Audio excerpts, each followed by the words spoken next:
So you were, I mean, you are one of those guys that you're known as a session player. You do a lot of sessions, and a lot of guys, a lot of times you don't actually know it's you. Right.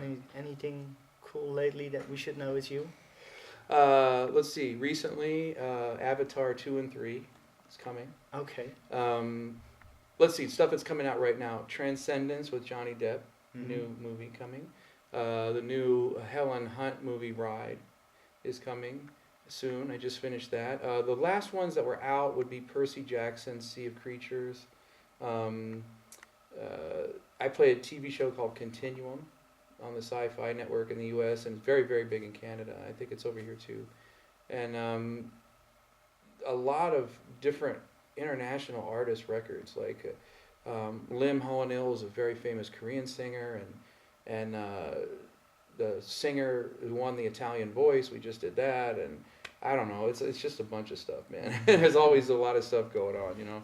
I love playing a lot of different stuff, and of course, the American Idol TV show, the mentor sessions for that and stuff. So.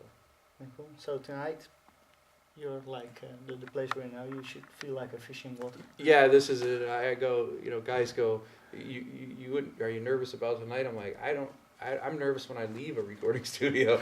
I'm like, I'm so used to being in them. Yeah, it's become second nature for me. I love it. I love the process. I love the fact that you are so responsible for what you do on the drums. Everything is there. Your pants are down at your ankles. Like there's no hiding it. Right. And guys would say to me, I'm much more of a better live drummer than I am in the studio. And you go, no, you're not. You just don't have to hear it again. Right. Because you're in the studio, you got to hear it again. That's what's actually happening, man. The recording's not lying to you. But a lot of times we're so busy doing it that we're not actually listening to what we're doing.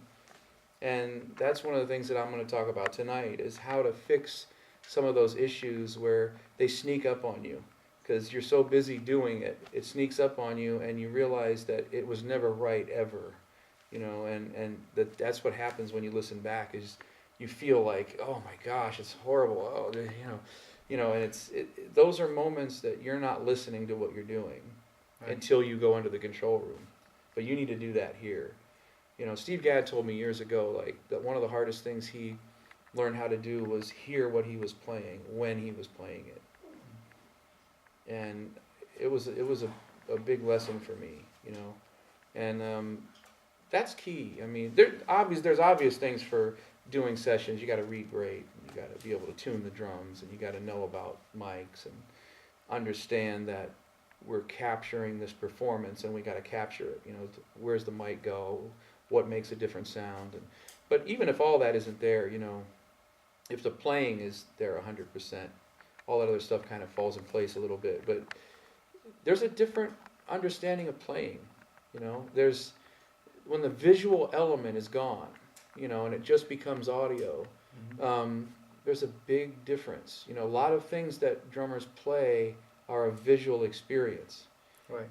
Max Roach, said that years ago and was talking about Mr. Hi-Hat.